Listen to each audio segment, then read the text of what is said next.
ओम नमो भगवते वासुदेवाय नमः। पिछले अध्याय में हमने आपको सांख्य योग और कर्म साधना प्रणाली के बारे में भेद होने पर भी मनुष्य को कौन सा साधना और देवता लगा रहता है उसके बारे में बताया था। अब प्रश्न यह रह जाता है कि गीता सांख्य योग और कर्म योग में अधिकारी कौन है।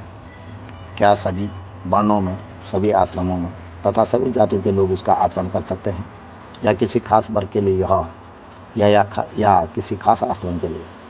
इसका उत्तर यह है, यद्यपि गीता में जिस पद्धति का निरूपण किया गया है दोस्तों, वह सर्वथा भारतीय ऋषि सेवित है। यह गीता की शिक्षा विचार पर करने पर यह कहा जा सकता है कि साधनों के अनुसार आचरण करने का अधिकार मनुष्य मात्र को है।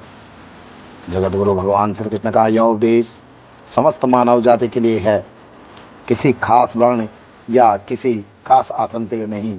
यह गीता की विशेषता है। भगवान अपने उपदेशों में जगह जगह मानव, नर, देहमृत, देहु आदि शब्दों का प्रयोग करके इस बात को आप लोगों के बीच में स्पष्ट कर दिया है। जहाँ सांख्य योग मुख्य साधन बतलाया गया है, भगवान देही शब्द का प्रयोग करके मनुष्य मात्र उसका अधिकारी बताया है। इसी प्रकार भगवान ने स्पष्ट शब्दों में कहा है, मनुष्य मात्र अपने अपने शास्त्र विहित कर्मों द्वारा सर्वव्यापी परमेश्वर की पूजा करके इस सिद्धि को प्राप्त कर सकता है। भक्तों, इसी प्रकार भक्ति के लिए भगवान ने शूद्र और पापोयोनित अधिकारी को बतलाया है।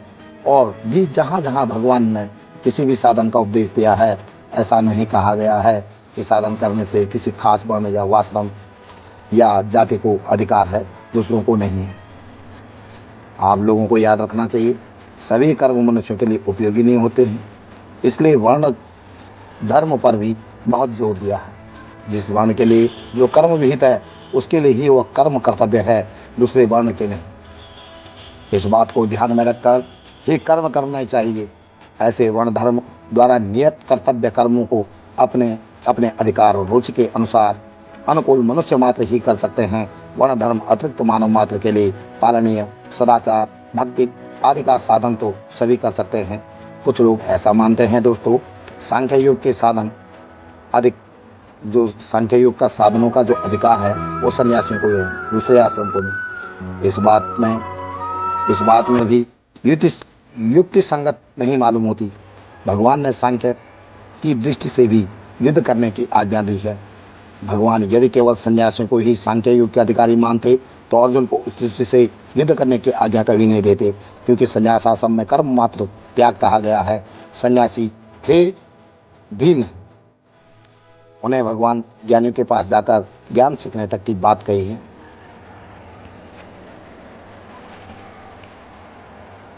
दोस्तों, कर्मों के स्वरूप त्याग से नहीं बतलाई है। यदि भगवान सांख्य योग अधिकारी केवल सन्यासियों को ही मानते, सांख्य योग के लिए कर्मों का स्वरूप से त्याग आवश्यक बताते, यह नहीं कहते कि कर्म स्वरूप त्याग कर देने मात्र से ही सांख्य योग की सिद्धि नहीं होती।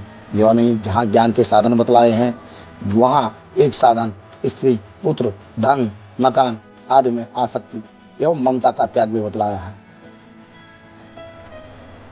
स्त्री, पुत्र, धन, मकान आदि के साथ स्वरूपतः संबंध होने पर भी उनके प्रति आसक्ति एवं ममता के त्याग की बात कही जा सकती है। संन्यास आश्रम इनके स्वरूप से ही त्याग है। ऐसी दशा में यदि सन्यासियों को ही ज्ञानियों के साधना का अधिकार होता, उनके लिए यह सप्रति आसक्ति और ममता का त्याग कथन अनावश्यक। या तीसरी बात यह है दोस्तों, जहाँ अर्जुन ने खास संन्यास और त्याग के संबंध में प्रश्न किया है, वहाँ भगवान ने संन्यास के स्थान पर सांख्य योग का ही वर्णन किया है। संन्यास आश्रम का कहीं भी उल्लेख नहीं किया गया। यदि भगवान को संन्यास शब्द से संन्यास आश्रम अभिप्रेत होता तो सांख्य योग के अधिकारी वो केवल सन्यासियों को ही मानते। इस प्रसंग पर अवश्य उसका स्पष्ट शब्दों में उल्लेख होता।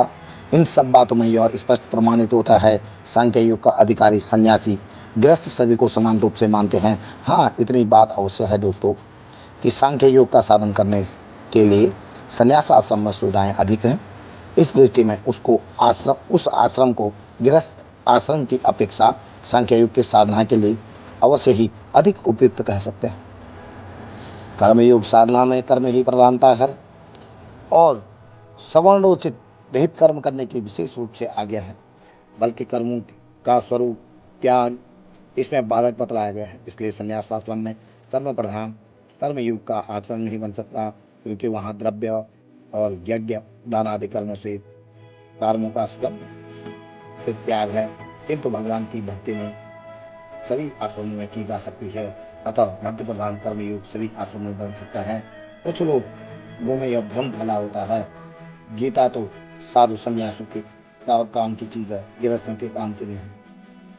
इसके लिए प्राय बालकों को इस भाई से गीता नहीं पढ़ाते हैं, इस भाई से जो है वो गीता को पढ़ने ही नहीं देते हैं बच्चों को, कि कहीं ये बच्चे गृहस्थ का त्याग न कर दें।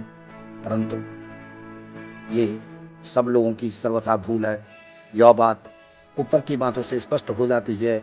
वे लोग यह नहीं सोचते हैं मोह के कारण अपने छात्र धर्म विमुख से भिक्षा के अन्न का निर्वाह करने के लिए उद्यत अर्जुन ने जिस परम रहस्यमय गीता का उपदेश आजीवन गृहस्थ में रहकर अपने कर्तव्य का पालन किया, उस गीता शास्त्र का उल्टा परिणाम कैसे हो सकता है? यही नहीं, गीता का उपदेश स्वयं भगवान श्री कृष्ण ने जब तक धर्म धाम पर अवतार रूप में रहे तब तक बराबर ही कर्म करते रहे, साधुओं की रक्षा और दुष्टों का संहार करके उद्धार किया और धर्म की स्थापना की। यही नहीं दोस्तों, उन्होंने यहाँ तक कहा है कि यदि मैं सावधान होकर कर्म न करूं तो लोग मेरे देखा देखी कर्म का परित्याग करके आलसी बन जाएंगे, और इस प्रकार लोक की मर्यादा छिन्न भिन्न करने का दायित्व मुझे पर रहेगा, मुझे पर आएगा। यही इसका अर्थ यह भी नहीं है गीता सन्यासियों के लिए नहीं है, गीता सभी वर्णाश्रम वालों के लिए है। सभी अपने अपने वर्णाश्रम में कर्म करते हुए सांख्य योग दोनों में से किसी एक निष्ठा द्वारा अधिकार अनुसार साधन कर सकता है। दोस्तों, अगले अध्याय में हम आप गीता में भक्ति कैसे होती है, सगुण निर्गुण की उपासना और तत्व, इनके बारे में आपको समझाएंगे, और जिससे सभी मनुष्यों का जीवन सार्थक बने और मनुष्य